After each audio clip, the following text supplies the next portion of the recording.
লোকসভা নির্বাচন শেষ হয়েছে ভোট গণনা পুরোদমে চলছে নতুন সরকার গঠনের প্রক্রিয়া এবং ইতিমধ্যে যে সূত্র অর্থাৎ যে খবর আপনারা জানেন সেই খবর অনুযায়ী নতুন করে কিন্তু এনডিএ সরকার অর্থাৎ এনডিএ যে জোট সেই জোট থেকেই প্রধানমন্ত্রী হিসেবে নরেন্দ্র মোদী শপথ নিতে চলেছেন রবিবার। এবং তার পাশাপাশি যে খবরটি রাজনৈতিক মহলে এখন তর্ক বিতর্কের সৃষ্টি করেছে তা হলো যে 7টি স্বাধীনভাবে জয়ী হওয়া সাংসদ তারা নতুন করে এনডিএতে যোগদান করতে চলেছে। তবে এই ঘটনা বা এই যে খবর ইতিমধ্যে রাজনৈতিক মহলে চলছে তার মধ্যে কতটা সত্যতা আছে, আদেও কি তারা এনডিএ যে জোট সেই জোটে যোগদান করতে চলেছে এবং কারাই বা তারা সেই বিষয়ে আজকে আপনাদের জানাবো। প্রথমেই যাকে নিয়ে কথা বলবো সেটি হলেন বিশাল পাটিল। বিশাল পাটিল যে কিনা কংগ্রেসের কিন্তু একজন প্রাক্তন এমপি ছিলেন এবং তিনি এবার কিন্তু স্বাধীনভাবে তিনি নির্বাচনে দাঁড়িয়েছেন এবং সার্কেল থেকে তিনি নির্বাচনে দাঁড়ান এবং সেখানে কিন্তু তিনি জয়ীও হয়েছেন। যদিও যে কথা বলা হচ্ছিল যে তিনি এনডিএ তে যোগদান বা এনডিএ কে সাপোর্ট করছেন, কিন্তু আসলে কিন্তু তা একদমই নয়। বিশাল পাটিল ইতিমধ্যে তিনি কিন্তু কংগ্রেসে তার সাপোর্ট তিনি দেখিয়েছেন, ইন্ডিয়া জোটকে তিনি তার সাপোর্ট দেখিয়েছেন এবং তিনি বলেছেন যে সাধারণত তিনি কংগ্রেস থেকে প্রার্থী ছিলেন কিন্তু এবার তিনি কংগ্রেসের হয়ে লড়তে পারেননি, কিন্তু সাধারণ মানুষ যারা তাকে ভোট দিয়েছেন তারা কংগ্রেসের আইডিওলজির উপর ভরসা রেখেই তাকে ভোট দিয়েছে এবং সেই কারণেই তিনি কংগ্রেসকে তার সাপোর্ট দিয়েছেন। এবং ইতিমধ্যে এই বিষয় নিয়ে কংগ্রেসের সভাপতি মল্লিকার্জুন খাড়গে তিনি কিন্তু এক্স হ্যান্ডেলে একটি পোস্টও করেছেন এই বিষয়ের সত্যতা নিয়ে এবং সত্যি সত্যি তেমনটাই যে তিনি ইতিমধ্যে কংগ্রেসে তার যে সাপোর্ট সেই সাপোর্ট দেখিয়েছেন এবং আমরা জানি লোকসভা নির্বাচনে কংগ্রেস কিন্তু 99টি আসন পেয়েছিল এবং স্যার বিশাল পাটিলের যে সমর্থন সেই সমর্থন পাওয়ার পরে কিন্তু ইতিমধ্যে সেই 99 এর সংখ্যা 100-তে যে দাঁড়িয়েছে। দ্বিতীয় যে স্বাধীন প্রার্থী জয়ী হয়েছেন তার বিষয়ে কথা বলবো, তিনি হলেন অমৃতপাল সিং। অমৃতপাল সিং যদিও আমরা জানি যে লোকসভা জয়ের পরে যেমন সব প্রার্থী আর নিজের যে দলের কর্মীরা রয়েছে তাদের সঙ্গে যেমন তার জয়টা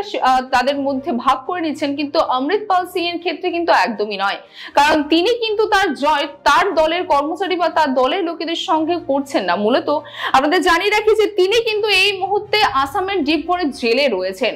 অর্থাৎ তার বিরুদ্ধে কিন্তু একাধিক criminal charges, attempt to murder এবং তার পাশাপাশি পুলিশের উপর একাধিক ক্রিমিনাল চার্জেস ছিল এবং যার অধীনে তাকে গ্রেফতার করা হয়। গত বছরেই কিন্তু তাকে এপ্রিলে গ্রেফতার করে এবং তারপরে এই বছরে তিনি স্বাধীনভাবে স্বাধীন প্রার্থী হিসেবে লোকসভা নির্বাচনে নামে এবং সেই লোকসভা নির্বাচনে কিন্তু তিনি খাদ্দুর সাহিব সিট থেকে জয়ী হন বিপুল ভোটে। তবে তিনি কি এনডিএ জয়েন করছেন নাকি ইন্ডিয়া ব্লক জয়েন করছেন সেই বিষয়ে কিন্তু কোনো রকম কোনো বক্তব্য এখনো পর্যন্ত তিনি জানাননি। তবে রাজনৈতিক মহলে এমন মন্তব্য যে তার এনডিএ জয়েন করা বা এনডিএ তে তার সমর্থন দেওয়ার কিন্তু সম্ভাবনা অনেকটাই কম। এবং তারপরে আমরা চলে আসব পরের যে প্রার্থী রয়েছেন সেটি শেখ আব্দুল রশিদ। শেখ আব্দুল রশিদ যে কিনা আমরা জানি ইঞ্চুরিয়ান শেখ নামেও পরিচিত, তিনিও কিন্তু একদমই অমৃতপাল সিং এর মতন তিনি কিন্তু এই মুহূর্তে তিহার জেলে আছেন এবং সেই তিহার জেল থেকে কিন্তু স্বাধীনভাবে তিনি লোকসভা নির্বাচনের যে ভোট সেই ভোটে তিনি প্রার্থী হিসেবে দাঁড়ান এবং সেইখানে কিন্তু তিনি বিপুল ভোটে জয়ী লাভ করেন এবং তিনি কিন্তু শুধুমাত্র জয়ী লাভ করেন এবং তার পাশাপাশি যে প্রাক্তন মুখ্যমন্ত্রী ওমর আব্দুল্লাহ তাকেও কিন্তু তিনি বিপুল ভোটে হারিয়েছেন এবং ইতিমধ্যে কিন্তু তিনি বারমোল্লা যে লোকসভা কেন্দ্র আছে সেই লোকসভা কেন্দ্র থেকে তিনি জয়ী হয়েছেন এবং রাজনৈতিক মহলে এমন তর্ক বিতর্ক চলছে যে তারও কিন্তু অর্থাৎ শেখ আব্দুল্লাহরও কিন্তু এই এনডিএ জোটে সমর্থন করার বা এনডিএ জোটে তার সাপোর্ট দেওয়ার বিষয়টি কিন্তু অনেকটাই কম বলে মনে করা হচ্ছে, অর্থাৎ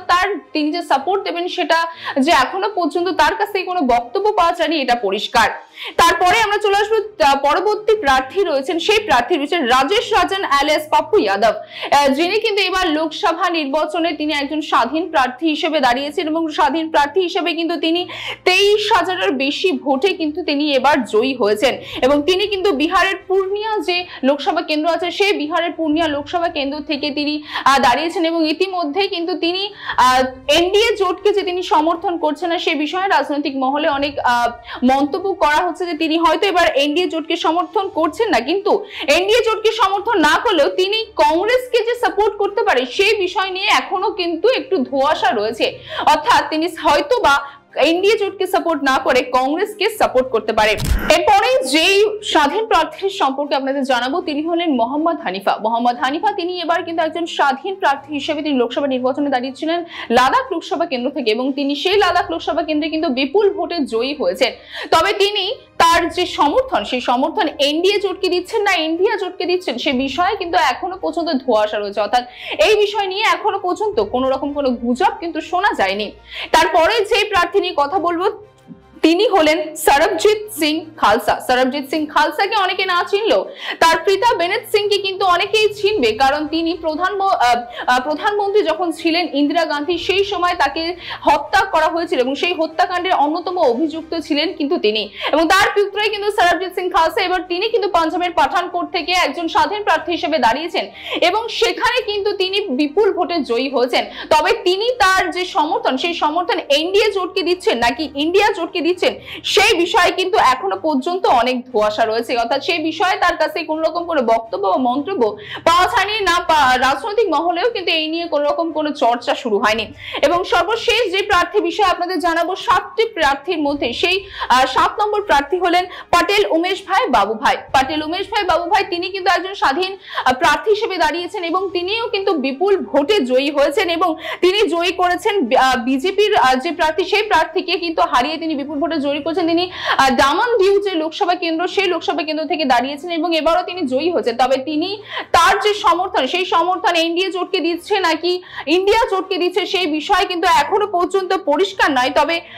এখনো আমাদের দেখার বিষয় যে 7টি প্রার্থীর কথা আপনাদের বললাম, যে 7জন যে স্বাধীন প্রার্থী যারা জয়ী হয়েছেন তাদের অনেক গুজব উঠছিল যে তারা হয়তো এনডিএ জোটকে সমর্থন করছেন, কিন্তু সেই বিষয়টা আপনাদের কাছে একদম পরিষ্কার করে দিলাম যে কে কাকে সমর্থন করছে বা কে কোন মন্তব্য দিয়েছে বা কোন স্টেটমেন্ট দিয়েছে। তো এই বিষয় নিয়ে শেষ পর্যন্ত এটাই বলা যেতে পারে এখনো পর্যন্ত 7টি প্রার্থীর মধ্যে কেউ কিন্তু নিজের থেকে এগিয়ে এসে এনডিএ জোটকে সমর্থনের কথা বলেনি। তবে এর মধ্যে একজনা ইতিমধ্যেই কিন্তু জন বিশাল পাটিল তিনি কিন্তু ইতিমধ্যে কংগ্রেসকে তার সমর্থন তুলে দিয়েছে এবং সেখানে কংগ্রেসের সিট 100 জনে এসে পরিণত হয়েছে। তবে এখন দেখার বিষয় যে এই 7 জন যে প্রার্থীর মধ্যে যে 6 জন প্রার্থী বাকি আছে সেই প্রার্থী তাদের সমর্থন কোন জোটকে দিচ্ছে, ইন্ডিয়া জোটকে নাকি